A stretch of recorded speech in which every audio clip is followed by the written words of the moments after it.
Bonjour tout le monde.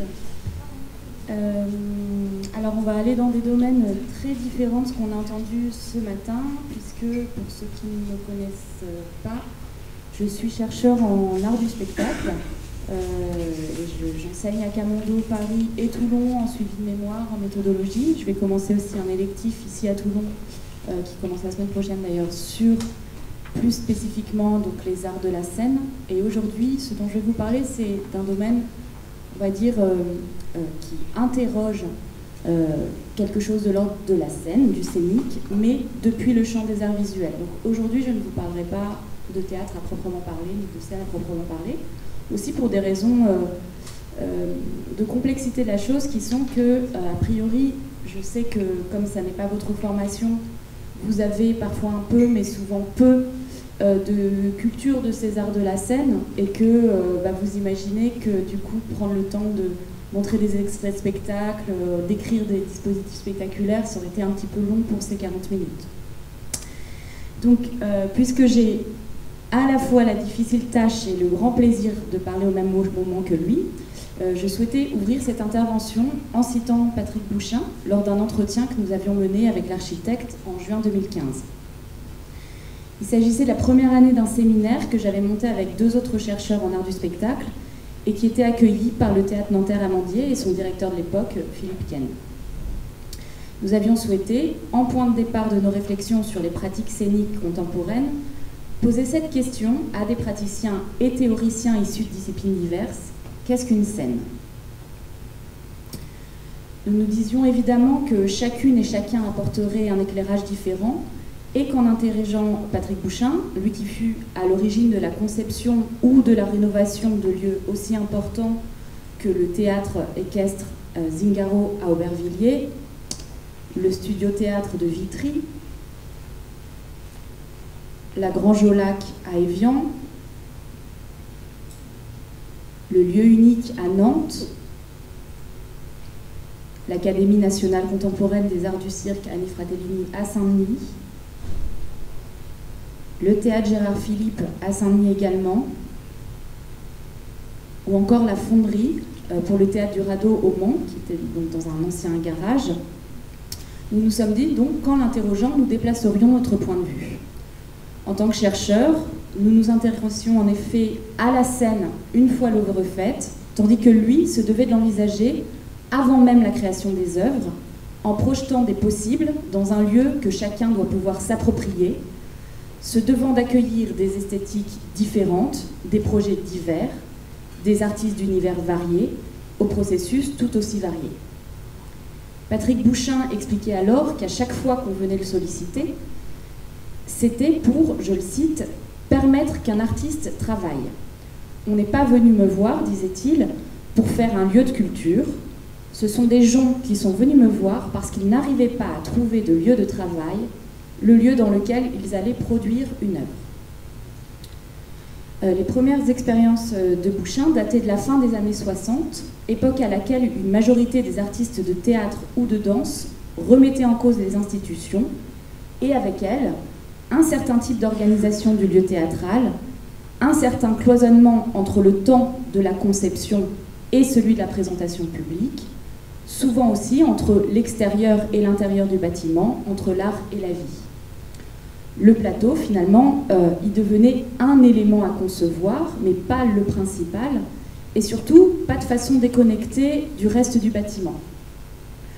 Le théâtre était avant tout, nous répétait-il, un lieu dans lequel vivre et travailler, c'est-à-dire un lieu à habiter. Parce que ce qui nous réunit aujourd'hui est la notion polysémique de territoire, j'ai souhaité proposer une image, celle de la scène comme territoire frontière. Alors ce temps de partage avec vous est aussi pour moi l'occasion d'affirmer une place qui peut parfois sembler singulière. Je vous parle et nous échangeons depuis des endroits à la fois connexes et séparés, et cette communication est aussi, je l'espère, l'occasion de rappeler l'intérêt de s'intéresser aux pratiques scéniques, à leur histoire et à leurs esthétiques, quand on est architecte, architecte d'intérieur, designer, plasticien, et pas seulement pour des questions de scénographie. Et j'en reviens donc à cette image de scène comme territoire frontière. Vincent Torgman et Sandrine de Susbiel, en concevant cette édition du Chaudron, et l'ont rappelé tout à l'heure, rappelaient donc que cette notion de territoire dessinait à la fois une limite et un hors-champ. Et j'ai choisi d'y adjoindre une autre notion dans laquelle on entend peut-être encore plus cette idée de limite, mais que je vais prendre dans une dynamique, dans le sens que lui donne l'écrivaine franco-camerounaise Léonora Miano dans une conférence intitulée « Habiter la frontière », dans laquelle elle explique « C'est par ce terme, donc là elle parle du terme d'identité frontalière, que je définis habituellement ma propre identité. Je la dis frontalière, ancrée, non pas dans un lieu de rupture, mais au contraire dans un espace d'accollement permanent. La frontière telle que je la définis et l'habite est l'endroit où les mondes se touchent inlassablement. C'est le lieu de l'oscillation constante, d'un espace à l'autre, d'une sensibilité à l'autre, d'une vision du monde à l'autre. C'est là où les images se mêlent, pas forcément de manière tonitruante, s'imprégnant naturellement les unes des autres, pour produire, sur la page blanche, la représentation d'un univers composite hybride. La frontière évoque la relation, ma multi-appartenance est porteuse de sens, elle rappelle à ceux qui croient en la fixité des choses, des identités notamment, que non seulement la plante ne se réduit pas à ses racines, mais que ces dernières peuvent être empotées, s'épanouir dans un nouveau sol. Si Léonora Miano parle ici d'une question éminemment politique, celle des identités frontalières des subsahariens d'une Afrique construite par les Européens, la définition qu'elle propose me semble tout à fait stimulante lorsque déplacée vers des questions esthétiques, et notamment la question que je souhaite aborder aujourd'hui avec vous, celle de la scène comme espace et modèle d'expérimentation, de création pour les autres arts.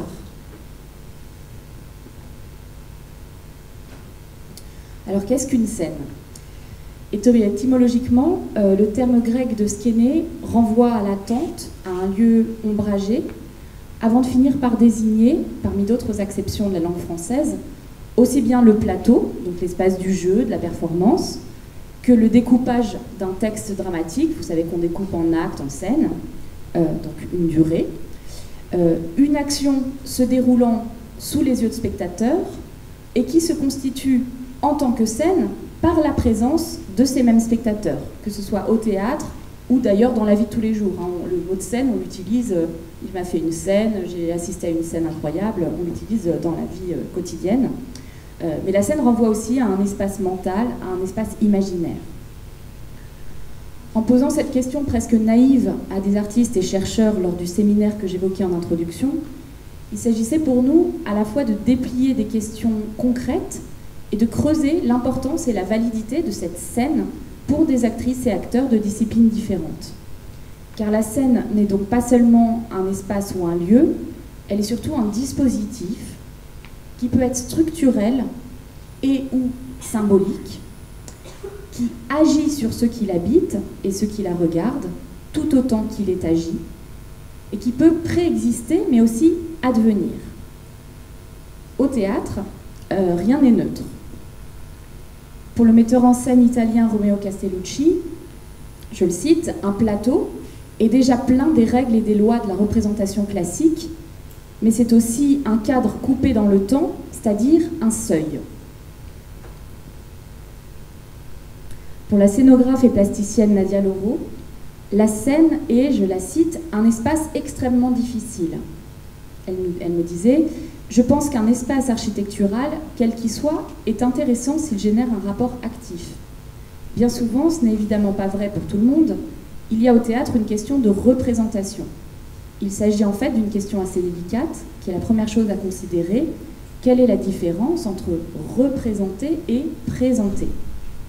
Avant d'ajouter, il est beaucoup plus facile pour moi de travailler in situ, de faire des projets dans les jardins, dans la ville, parce que l'espace scénique est très métaphorique. Tu fais du bleu, on va penser à l'océan. Tu fais un tapis jaune, c'est le désert. C'est une caricature, évidemment, mais la scène est chargée de métaphores. Il y a donc du coup un nettoyage à faire. Le poète Jérôme Gamme nous expliquait quant à lui que pour sa pratique d'écrivain, une scène est ce qui offre une possibilité de mise à l'étal, je le cite, de mise en surface, la possibilité de prendre les choses et les mettre adjointement. Cette idée de la scène comme un espace concret et ou symbolique pour assembler des disciplines, des éléments et des matériaux disparates, préexistants ou non, mais aussi comme territoire à explorer depuis ses propres médiums, a agité à différents moments l'histoire des pratiques artistiques qui, en retour, ont contribué à la redéfinir hors du théâtre, et c'est ce qui m'intéressera ici. On sait que depuis le début du XXe siècle, les artistes ont investi le champ de la mise en scène et ou du performatif comme une possibilité de réinterroger, de mettre à l'épreuve, d'investir leurs propres pratiques. La scène ou le scénique ont ainsi été le lieu de nombreuses avant-gardes. Pourtant, et vous en avez d'ailleurs peut-être fait vous-même l'expérience, la question du théâtre, mais il en va de même en fait pour presque tous les arts dits de la scène ou arts vivants, cette question du théâtre est presque toujours évincée de l'écriture de l'histoire de l'art et de la manière dont on nous l'enseigne. On a dû, si vous avez fait de l'histoire de l'art, vous parlez de peinture, de sculpture, mais quasiment jamais de pratique scénique. Cette absence, elle est affirmée par exemple par Rosalie Goldberg, qui est une historienne de l'art, et qui depuis les années 70 s'efforce de réécrire ces parcours communs aux croisées, celles de plasticiens qui ont pourtant investi la scène comme un véritable territoire d'expérimentation. En évoquant son livre paru en 1979, qui a depuis été traduit dans beaucoup de langues, donc Performance Live Arts, 1909 to the Present, elle m'expliquait lors d'un entretien: lorsque le livre est sorti, il a immédiatement été identifié comme un nouveau type d'histoire de l'art. À bien des égards, c'était pour moi une réécriture de l'histoire de l'art du XXe siècle. J'insérais la performance là où elle avait été laissée de côté, en commençant par les événements des futuristes et dadaïstes, des constructivistes russes, des surréalistes, du Bauhaus, et en poursuivant au fil des décennies.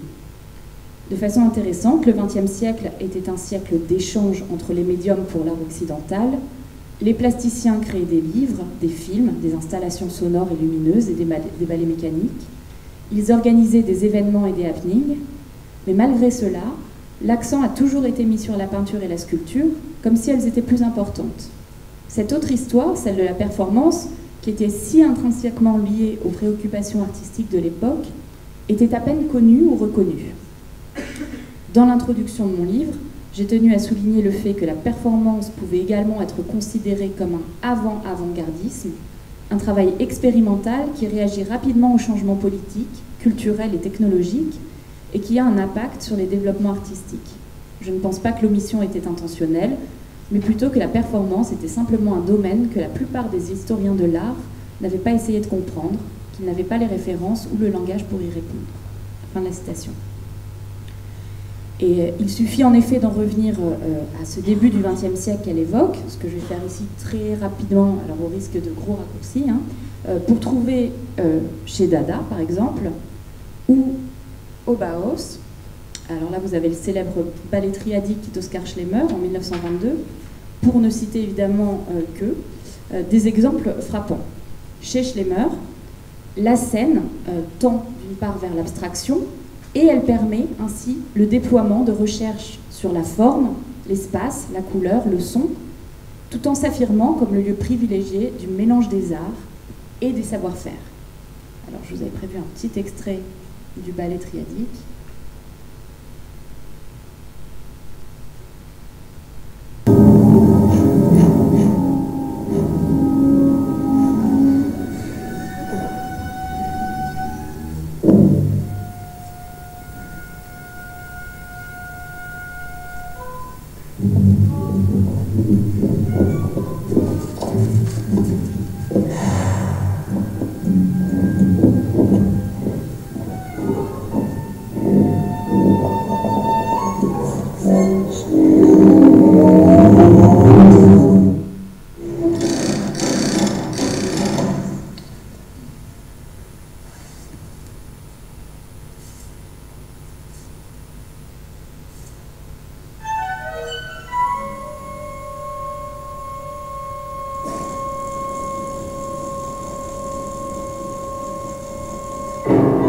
Quelques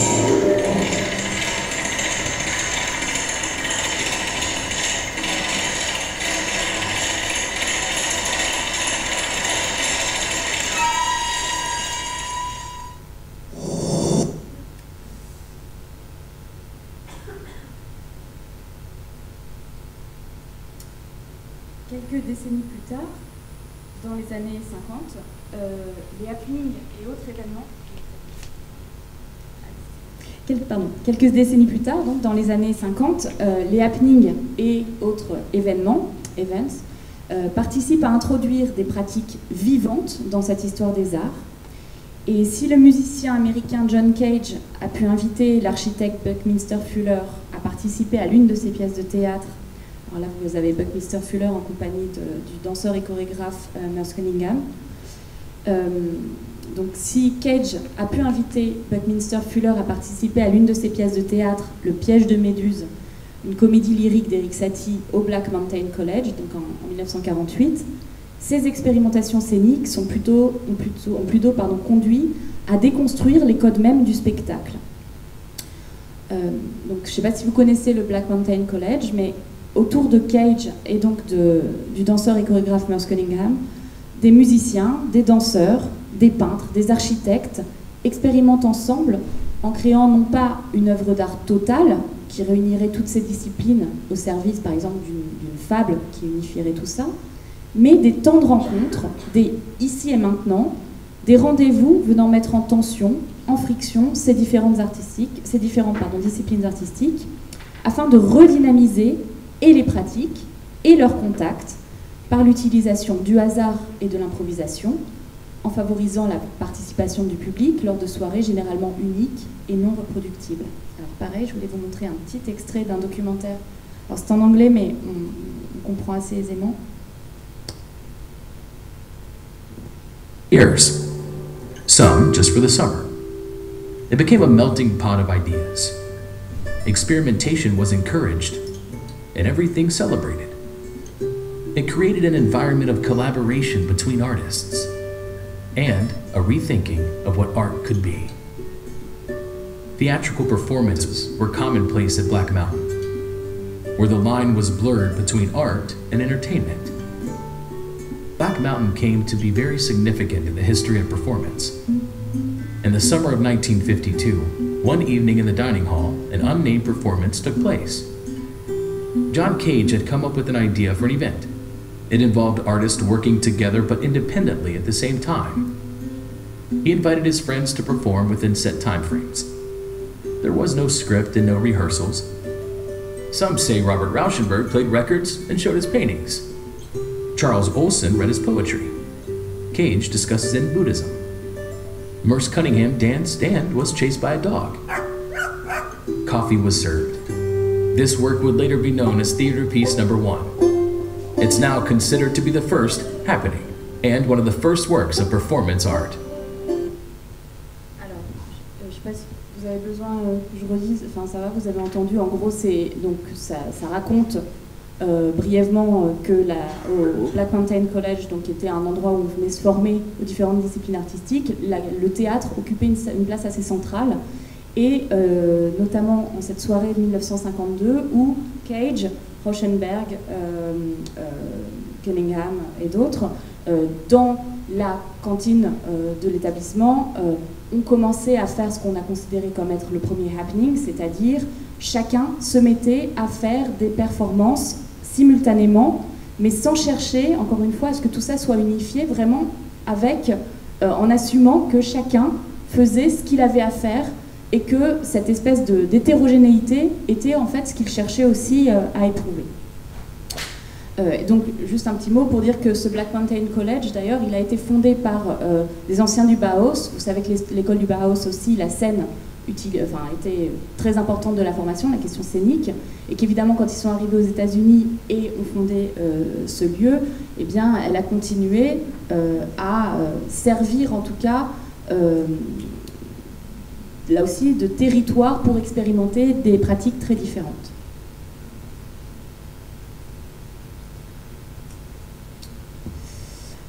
Je cite souvent Cage ce même Cage, qui racontait à la fin des années 60, donc je le cite, « J'ai acheté un ticket, je suis entrée et j'ai vu ce merveilleux rideau se lever avec la possibilité que quelque chose se passe derrière, mais finalement rien ne se passa qui eût un quelconque intérêt.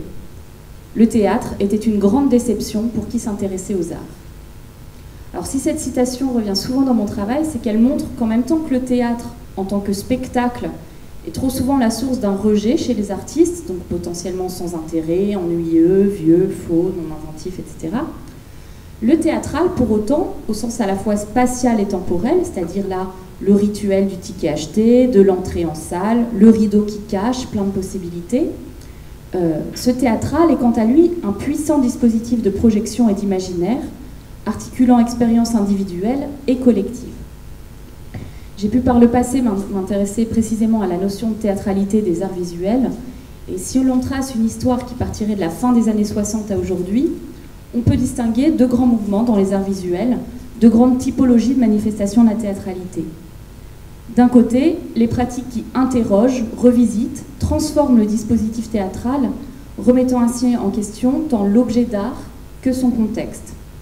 Et c'est la scène donc comme un modèle structurel qui est alors interrogé, c'est-à-dire comme une construction spatio-temporelle mettant en jeu une coprésence particulière dans laquelle le spectateur, non plus uniquement regardant mais corps percevant, agissant parfois, occupe une place fondamentale.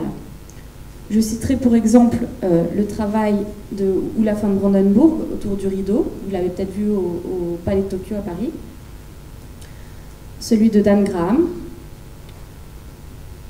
ou de Rita McBride, qui viennent littéralement et explicitement créer des scènes dans l'espace muséal par l'usage d'éléments génériques, le rideau, le gradin, l'amphithéâtre, faisant ainsi du visiteur tout autant un spectateur qu'un actant potentiel.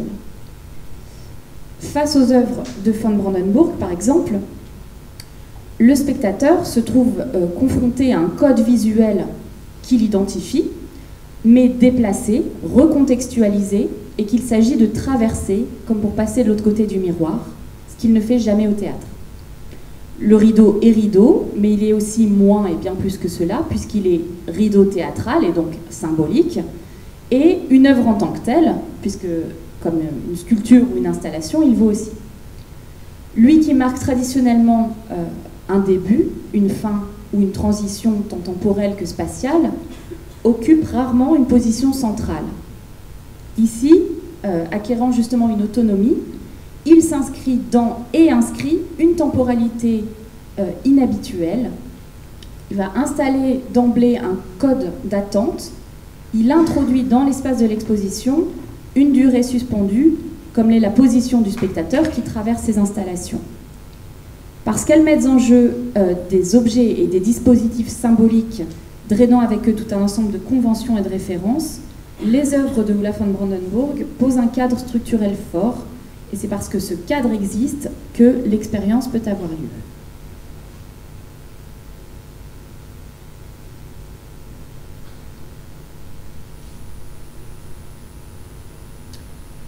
Car nous l'avons vu précédemment, et Michel Lusso en parlait dans un tout autre contexte ce matin, mais on l'a vu là dans la présentation, la courte présentation du Black Mountain College, par l'investigation du scénique, un mot devient absolument central dans l'art, c'est le mot d'expérience. Explorer la scène comme un territoire, au-delà donc de ces lieux appelés théâtre, c'est écrire de l'espace, mais aussi écrire avec des corps. Je crois que vous avez fait un workshop autour de ces choses il y a très peu de temps. Ceux des performeurs, mais aussi ceux des spectateurs. Écrire pour ce face-à-face-là qui n'a rien de quotidien ni d'évident. Et c'est aussi écrire du temps. Ainsi, notre deuxième grande famille s'intéresse à ce qui se joue à l'intérieur de ce dispositif. Et ces pratiques renouent avec la question de la théâtralité comme représentation, comme construction temporelle, c'est-à-dire comme mise en scène, dramatisation, jouant sur les effets d'illusion ou de distanciation, instaurant donc un certain face-à-face avec les regardants dans des pratiques non nécessairement parathéâtrales. Retour du masque, interrogation de la frontalité et de la mimésis, dissection via des médiums variés du travail de l'acteur, réactivation du tableau vivant, pratique du reenactment, que ces autres arts, par leur médium propre, retraversent, revisitent, de Jeff Wall, évidemment, à Hermine Bourgadier, en passant par Édouard Levé, mais aussi les questionnements réactivés autour du diorama, du tableau vivant, pardon, ou du reenactment. Donc là, l'exemple de Jeremy Deller qui proposait un reenactment de conflits qui avait secoué l'Angleterre sous Thatcher. Marcel Zama qui propose des petits dioramas. Ou enfin ces œuvres qui rejouent quelque chose de l'ordre du masque, comme chez Douglas Gordon ou Cindy Sherman. Je m'arrêterai un instant sur une œuvre, celle-ci, qui est une œuvre de l'artiste américaine Roni Horn, qui est connue pour ses séries photographiques de portraits et de paysages, travaillant sur le passage du temps. Alors là, avec l'actrice Isabelle Huppert, c'est un cheminement précis qu'elle veut décrypter, celui de la traversée d'un rôle et du va-et-vient qui opère entre personnages et acteurs. Lors de chacune de leurs rencontres, la photographe demande à Huppert de se glisser à nouveau, les yeux rivés sur la lentille de l'appareil photographique, dans la peau des personnages qu'elle a incarnés au théâtre et au cinéma, de retrouver ses sensations et de se laisser entièrement retraverser par elle. De ces séances de pause aux règles inhabituelles, naît cette série qui s'appelle Portrait of an Image with Isabelle Huppert. Alors, par la nature de leur dispositif, les rencontres de Roni Horn et Isabelle Huppert reproduisent quelque chose de l'acte ancestral du théâtre, où l'on est physiquement proche de l'acteur. On sait néanmoins combien les thématiques du visage y est complexe, puisque le théâtre est le seul art, écrit Marie-Madeleine Mervan-Roux, dont les œuvres prennent leur forme définitive à l'intérieur d'un dispositif effectivement interfacial, ceux des acteurs, ceux des spectateurs, entre des acteurs et des spectateurs réunis dans un lieu dont on se plaît souvent à dire qu'il est à taille humaine, mais cependant, ajoute-t-elle, si le visage y est présent et bien présent, c'est en tant que pôle invisible. Je la cite, « L'objet emblématique du théâtre, le masque, attire fortement l'attention sur cette zone exceptionnellement expressive du corps, située entre front et menton, mais ne le fait que pour se substituer à elle. » En photographiant en plan très serré le visage d'Isabelle Huppert, les yeux rivés sur elle et elle vers nous, Roni Horn nous invite à une expérience frontale troublante, un face-à-face intense, mise en abîme de la rencontre directe entre l'actrice et la photographe, de la rencontre entre l'actrice et les spectateurs disparus de l'œuvre jouée, de la rencontre du spectateur de l'œuvre photographique et de l'actrice enfin. Jamais il ne nous a été donné d'être confrontés aussi fortement au visage de l'actrice elle-même, dont nous ne nous approchons jamais à ce point, même au cinéma, si bien que cette rencontre, cet échange de visage à visage, devient le point culminant, intensif de l'œuvre, plus encore que l'expression presque secondaire. Le visage est présent, mais dans sa complexité, dans son secret. L'actrice refait, retraverse des rôles dans lesquels nous la connaissons, mais ces photos nous la livrent comme nous ne la voyons jamais. Ce rapport intime est accentué parce que nous devinons de sa nudité face à la photographe. En choisissant le visage d'une actrice, ni à la scène ni à la ville, mise à nu au sens propre comme au sens figuré, c'est son art que Horn réinterroge à travers le prisme du théâtre et notamment le statut de l'image, en proposant dans un même mouvement une exploration quasi clinique du travail de l'actrice en scène. Au théâtre, nous rappelle Marie-Madeleine Mervan-Roux, nous ne sommes pas dans un interfacial quotidien, mais bien dans une rupture nette avec la mise en scène de la visagéité quotidienne, si l'on peut oser cet anachronisme, qui signe la façon dont le visage pénètre le théâtre et dont, ce faisant, il le fonde. Mais peut-être l'exemple le plus emblématique et le plus radical de ces dernières années est-il le suivant, dans l'exploration de cette coprésence hors du théâtre, de ce face-à-face troublé qu'il met en jeu, l'œuvre The Artist is Present de Marina Abramovic, dans laquelle la performeuse, dont vous connaissez peut-être le travail premier qui était plutôt autour de pratiques assez violentes, enfin, vraiment de pratiques corporelles mettant le corps très activement en jeu.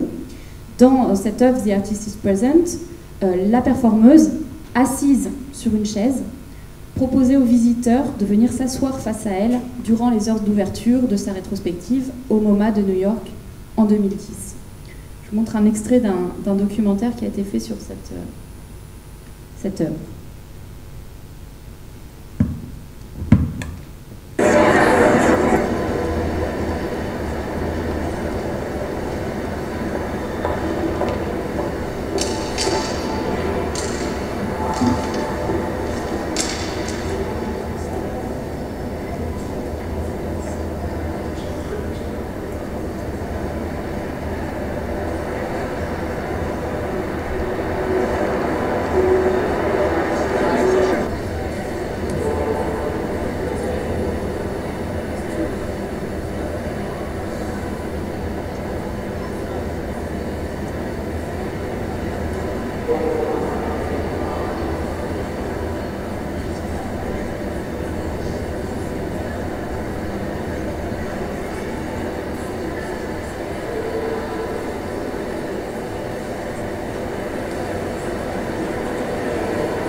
Petite note, cet homme qui entre, c'est Ulay, qui était le collaborateur de Marina Abramović pendant des années, son partenaire, et que là, elle n'avait pas vu pendant des années.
Si j'ai pu évoquer avec vous, très rapidement évidemment, différentes manières dont les praticiens de disciplines différentes se sont emparés de la scène, soit en créant des formes spectaculaires ou performatives, soit en convoquant des éléments génériques du théâtre, soit en rejouant quelque chose de l'ordre de la mise en scène via leur propre médium, j'aimerais terminer par un souvenir. C'était en septembre 2010, lors d'un séjour à New York, et je revenais pour la première fois au musée Guggenheim depuis la rétrospective de l'artiste Tino Sehgal, qui avait lieu l'année précédente. Peut-être certains ont vu cette même rétrospective à Paris quelques années plus tard au Palais de Tokyo.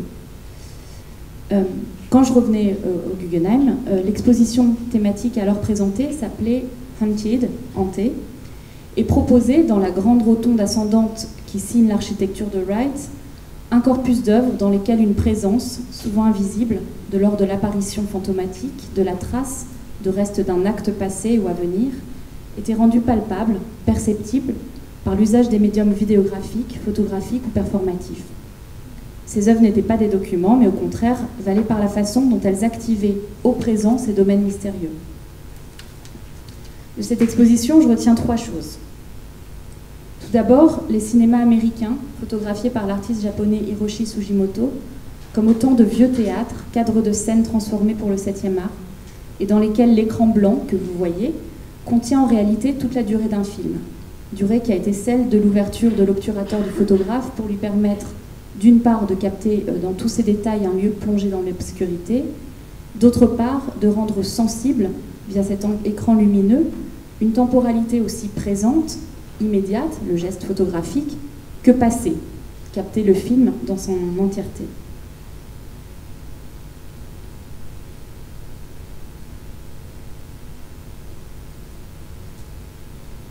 Deuxième chose, une installation vidéographique de la Britannique Tacitadine, composée de 6 écrans et qui offrait aux spectateurs la possibilité de se promener parmi différents points de vue, présentant une seule et même action, et là la boucle est bouclée, puisqu'il s'agit du chorégraphe Merce Cunningham, âgé, peu avant sa mort, nous sommes en 2008, assis sur une chaise dans un studio de danse, interprétant Stillness sur les 4 minutes 33 de silence de John Cage, que vous connaissez peut-être, ce morceau de John Cage, où pendant 4 minutes 33, il s'assoit au piano, mais ne joue rien, il y a autre chose à entendre. Dans ce non-mouvement, devenu geste, se développait comme toute l'œuvre du chorégraphe, entièrement contenue dans une immobilité incarnée, performée.